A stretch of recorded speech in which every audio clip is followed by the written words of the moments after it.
जिंदाबाद, कांग्रेस पार्टी जिंदाबाद, कांग्रेस पार्टी जिंदाबाद,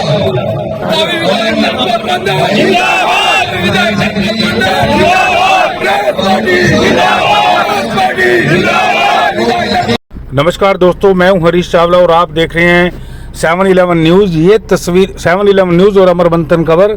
और ये तस्वीरें आ रही हैं नीलो खेड़ी के नील नगर की, जहां मंगलवार की देर शाम को यहां के स्थानीय लोगों ने कांग्रेस के प्रत्याशी धर्मपाल गोंदर के एक स्वागत समारोह का एक यहाँ आयोजन किया गया था, जिसमें लोगों ने कांग्रेस प्रत्याशी को यहाँ बुलाया था और कुछ युवा उसमें शामिल होने के लिए आए थे।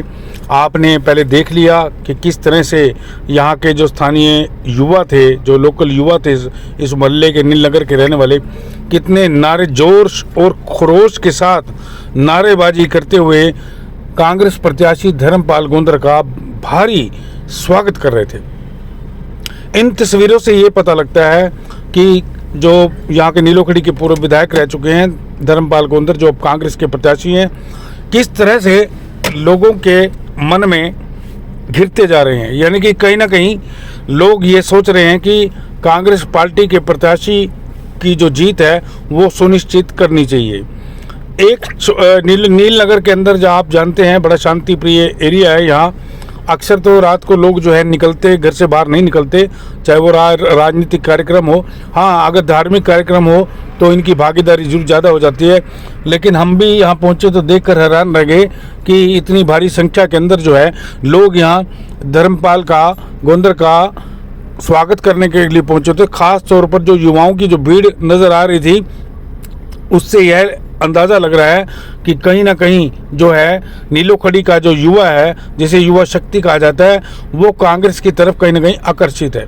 यह माना जा रहा है कि कांग्रेस प्रत्याशी धर्मपाल गोंदर का जो चुनाव है, जिस तरह से धीरे धीरे आगे सरक रहा है, जिस तरह से उनका प्रचार बढ़ता जा रहा है, उससे उनकी जो छवि है वो भी बढ़ती जा रही है। कहीं ना कहीं लोगों के मन में है कि 5 साल जो है नीलो खेड़ी में काफ़ी विकास करवाया है। इससे पहले हमारी थोड़ी देर पहले जो मुलाकात एक पंकज शर्मा जी से हुई थी, वो जनसेवक हैं, अपने आप को खुद जनसेवक भी कहते हैं और लोगों की बड़ी मदद और सपोर्ट भी करते हैं। उन्होंने, वैसे वो आरएसएस विचारधारा के व्यक्ति हैं, लेकिन हमने उनसे ये पूछा था कि क्यों आप साथ दे रहे हैं धर्मपाल गोंदर का, तो उन्होंने कहा कि नीलो खेड़ी में उन्होंने वो काम करवा दिए हैं जो पिछले कई वर्षों से लटके हुए थे। वह किसी विचारधारा से ताल्लुक नहीं रखते, बल्कि एक व्यक्ति विशेष में बात करते हैं, क्योंकि इन्होंने नीलो खेड़ी के लिए बहुत कुछ किया है। इसलिए नीलो खेड़ी की जनता इसमें धर्मपाल गोंदर का साथ जरूर देगी। अब आपको ले चलते हैं इस कार्यक्रम के अंदर। देखिए, वहाँ इंद्रजीत सिंह गुराया से लेके तमाम जो है जो नेता, कामरा साहब भी वहाँ पहुँचे हुए थे। बहुत सारे कांग्रेस नेता थे। उन्होंने धर्मपाल के बारे में क्या कहा और धर्मपाल गोंदर ने आज नील नगर में जनता को क्या कहा, ये आज आपको जरूर सुनना चाहिए। आपको ये खबर कैसी लगी, इसको लाइक करके, शेयर करके, कमेंट बॉक्स पर जाकर अपनी विधायक बनाने का आशीर्वाद दिया था।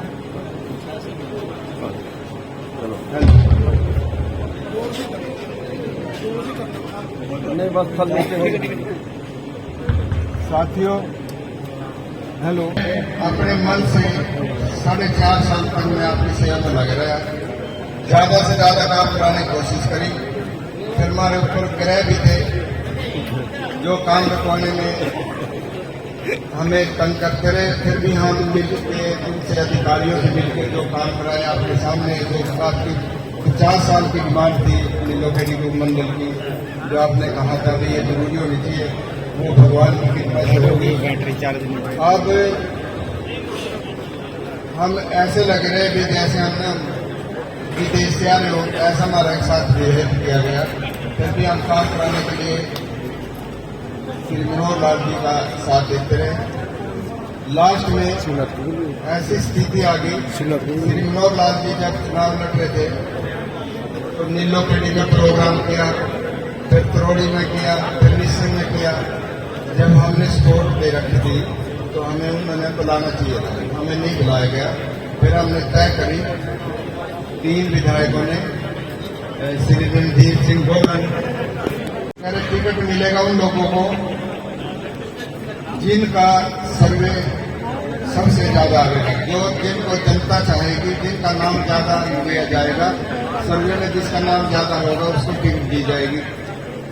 हम कांग्रेस का समर्थन पूरे तय दिल से सपोर्ट करें। कांग्रेस के चुनाव में हम दिन रात लगे रहे। जब बारी आई, टिकट की बारी आई, तो हमें पहले उन्होंने कह रखा था, एक दो बार गए हम भी नमस्ते करने में हैं। ये इतनी थी, कोई पूछताछ हुई नहीं। फिर हम सोचे भी टिकट रख ली तो उम्मीद है ही नहीं, टिकट तो देनी नहीं, क्योंकि मना ही कर दिया था। जिस दिन टिकट अनाउंसमेंट हुई उस दिन में वैसे 20-22 दिन में मैं 3-4 बार गया दिल्ली। अनाउंसमेंट हुई तो मैं जब मुख्यमंत्री वाला पुल पार कर रहा था, उस टाइम एक साथी का फोन आया, मैं कहा टिकट होगी। मैंने सोचा भी टिकट पता होनी चाहिए, मजाक कर रहा। मैंने कहा कोई बात नहीं, कर ले मजाक। फिर एक फोन और आया, फिर आया, फिर फोनों की मार लग गई। तो मैंने दिल्ली बात करी, मैंने कहा ऐसे ऐसी बात है, उन्होंने कहा कि टिकट होगा। तो मैंने एक उच्च नेता से बात करी, मैंने कहा जी ऐसे ऐसे कह रहे हैं। उन्होंने कहा हाँ, मतलब किस बेस पे दी गई? उन्होंने कहा भाई सर्वे में हमने कह रखा था, 4 एजेंसी लगा रखी थी सर्वे के लिए, और वहाँ के जो कांग्रेस के वरिष्ठ नेता थे वो भी पूछताछ करते रहे। यहाँ कई बार है अपने गुराया साहब भी कह रहे कि मेरे पास भी फोन आया, कई साथी है उनके पास भी फोन आया। तो ये टिकट आप लोगों ने दिलवाया, नीलोखेड़ी की जनता ने दिलवाया। आपने सब ने मान लिया वो बहुत ज्यादा, और अपना सर्वे में एक बार क्लिक कर एक एजेंसी में 80, 85 और एक में 90, यहाँ तक आपकी इच्छा थी। जिन आपने टिकट दिलवाने वाले आप हो, ये टिकट भी आपका है। जब आपका टिकट है तो कैंडिडेट भी आप ही हो। तो चुनाव आपने लड़ना, पहले धर्मपाल बन के लड़े थे, कांग्रेस पार्टी का जो कैंडिडेट हुआ आप ही चुनाव लड़ो, धर्मपाल बन के लड़ो या कांग्रेस पार्टी का कैंडिडेट के लड़ो। तो मेरी तो यही निवेदन है, मैंने तो काम करना है आपका सेवक बन के। पहले भी मेरे दिमाग में अब तक मिल रही है एमएलए की क्या पावर होती है, एमएलए के सिर पे भूत चढ़ नहीं दिया, ये सब आपकी कृपा है। तो मैं ये सेवा करना चाहता हूँ। जो काम रह गए उसको मैं, जो अधूरे काम पड़े हमारे, बस स्टैंड का टेंडर लगे पड़े, उन्हीं ने खुलन दिया। जम्बे में ITI 16.5 करोड़ की वो आई पड़ी, उसका नहीं टेंडर खुलने दिया। 32 करोड़ की लागत से लिख में कॉलेज वो अब तक शुरू हो जाना चाहिए था। इनकी इच्छा थी कि इस समय में काम न हो, ये काम जो अधूरे ये करेंगे आपके, और जो ज्यादा से ज्यादा बन पाएगा। जो पीछे थोड़ी बहुत ही गलती आपको कोई महसूस हो, ये उसके लिए तो मैं समझ सकता हूँ। फिर भी मैंने अपने जाने अनजाने में कोई गलती नहीं करी, कोशिश करी कि ज्यादा से ज्यादा हल्के का काम कराओ। लेकिन जो कहीं यहाँ साथी बैठे हैं, सारी जगह बढ़िया काम करे, वही हमारे अधिकारियों से मिलकर नेताओं ने हमारे काम रुकवाने की कोशिश करी है। अब पूरे हरियाणा में कांग्रेस की सरकार आने वाली है, बाहरी बहुमत से कांग्रेस की सरकार आएगी। फिर एक निवेदन जरूर है, जिस हल्के का कोई कैंडिडेट पिछड़ गया, जनता ने उसको बिछाड़ दिया और अपोजिशन का वहां से एमएलए बन गया, तो वहां के काम नहीं। कांग्रेस पार्टी में काम ज्यादा होंगे, तो इस करके मेरा निवेदन है आप इस अपनी टीम को भारी बहुत समस्या जताए, काम नहीं करना। तय दिल से धन्यवाद करता हूँ, और श्री सुखदेव भट्टिकल जी धन्यवाद करता हूँ, जो दिन रात हमारे सुरेश जी हैं।